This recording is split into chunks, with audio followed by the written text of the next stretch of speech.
Assalamualaikum warahmatullahi wabarakatuh. Perkenalkan, nama saya Nurhida Fatimah, kelas F semester 4, NIM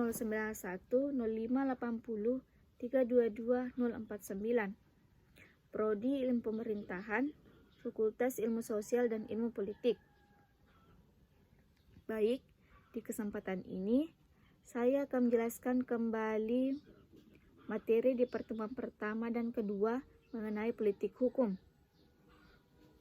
Politik hukum yaitu serangkaian konsep, asas, kebijakan dasar, dan pernyataan kehendak penguasa negara yang mengandung politik pembentukan hukum, politik penetapan hukum, dan politik penerapan, serta penegakan hukum yang menyangkut fungsi lembaga dan pembinaan para penegak hukum untuk menentukan arah, bentuk, maupun isi hukum yang akan dibentuk, hukum yang berlaku di wilayahnya, dan mengenai arah perkembangan hukum yang dibangun, serta untuk mencapai tujuan negara.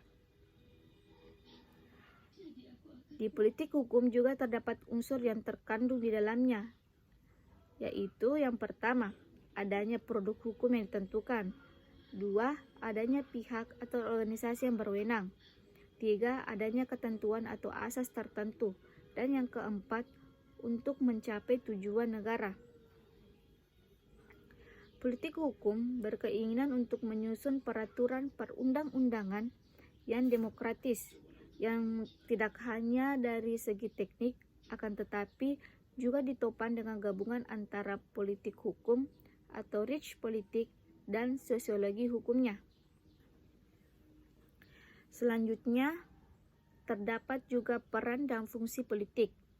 Peran dan fungsi hukum sangat dipengaruhi dan acap kali diintegrasi oleh kekuatan hukum atau politik.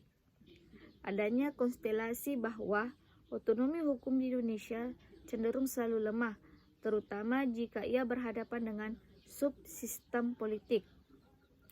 Dan yang terakhir yaitu penyebab fungsi hukum cenderung melemah. Ada dua penyebab fungsi hukum yang cenderung lemah.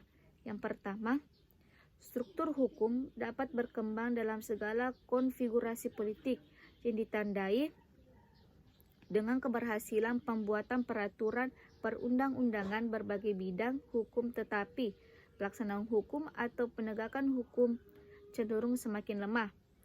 Dan yang kedua, ketidaksinkronan.